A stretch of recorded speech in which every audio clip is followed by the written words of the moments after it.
UMS sticky electrode. So இப்போ நீங்கள் நார்மலாக பார்த்தீங்கன்னா ஐஎஃப்டியில் இந்த மாதிரி ஒரு பின் வச்சுருப்பீங்க.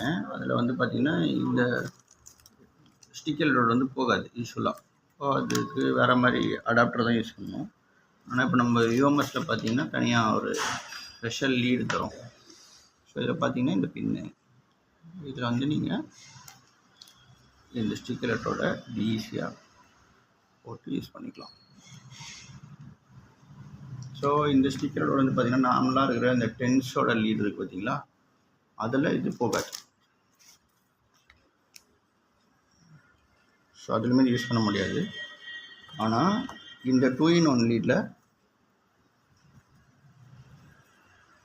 நீங்கள் ஸ்டிக் எலக்ட்ரோட்ஸையும் ப்ளேஸ் பண்ணலாம், நீங்கள் டென்ஸ் எலக்ட்ரோடையும் ப்ளேஸ் பண்ணிக்கலாம். ஸோ ஐஎஃப்டியோட பின்னை லேண்ட் பண்ணிக்கிறீங்க.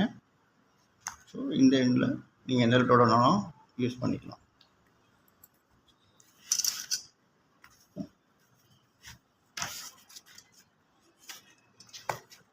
ஸோ ஒரு ரெண்டு இப்படி இருக்கும், இன்னொரு ரெண்டில்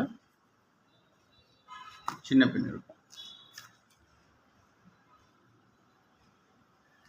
ஸோ இப்போ அன்ஈவன் சர்ஃபேஸு அந்த மாதிரி இடத்துல இது ஜெல் தேவைப்படாது, இதிலே ஜெல் இருக்கும். நம்ம இதை பிச்சுட்டு ஸ்டிக் பண்ணிட்டோம்னா இப்படி ஸ்டிக் ஆகிடும். Easy to use. Normal electrode நம்ம இந்த மாதிரி இடத்துல ப்ளேஸ் பண்ணும்போது கொஞ்சம் சிரமமாக இருக்கும், கவர் ஃபுல்லாக ஆகாது. ஸோ இப்படி இருக்கிறதுனால இந்த மாதிரி ஸ்டிக் எலக்ட்ரோட்ஸ்க்கான ஸ்பெஷல் பின்னை இன்ட்ரடியூஸ் பண்ணியிருக்கோம். தேங்க்யூ.